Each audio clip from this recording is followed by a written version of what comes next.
The Fed is likely viewing this, as it is abundantly clear how the market is viewing this today, although it's not just about jobs day. We also had some pretty disappointing earnings from the likes of Intel. That stock right now down 27% on the day. For more, let's bring in Jess Menton, who covers equities for us, where she is a senior reporter here at Bloomberg. So Jess, obviously it's hard to kind of separate what's happening in tech with what's happening in the wider market. To what extent do we attribute this to micro and to macro?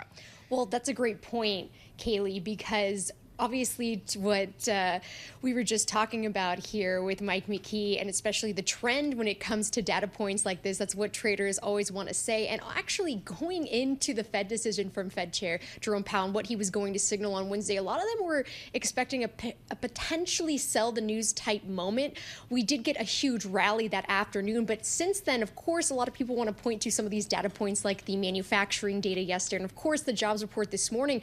But when you had a huge run in really speculative corners of the market like the Russell 2000, where everybody's been talking about, especially the last year, wanting to see this rally broaden out. But if you look at the Russell in particular, of course, it's been cheap, especially on the valuation side for that. But because of the massive rally and the historic outperformance it had relative to large caps last month, it's not quite as cheap as it had been. So that was more of a trade than a longer term investment, just because the earnings outlook still remains elusive. So now a lot of traders are turning more toward dividend type paying corners of the market that obviously will benefit more toward rate cuts. So even though some of the gains here for some of those dividend pairs gave up some steam this morning, if you look at the flows on a weekly basis, especially when it comes to utilities as well as real estate, they've been on a tear and they are going to benefit. And of course, utilities, obviously there's an AI play element to that, but even beyond some of the power and sort of renewable side of that, if you think of gas utilities, water utilities, those are ones that are doing very well right now. And that's where a lot of the money is flowing.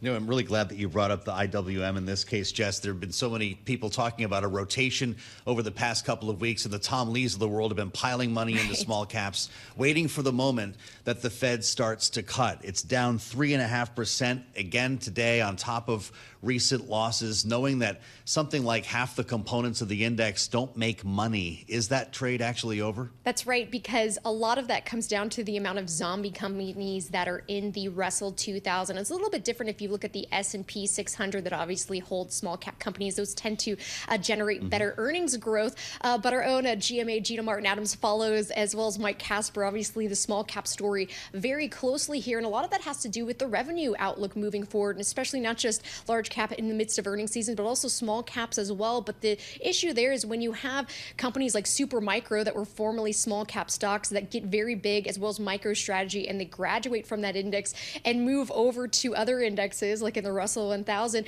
that makes it harder for the earnings outlook overall for that particular index to improve there. So that's where the side of the equation, because it's gotten more expensive now. So really it's down to whether or not they deliver on the profit as well as the revenue outlook.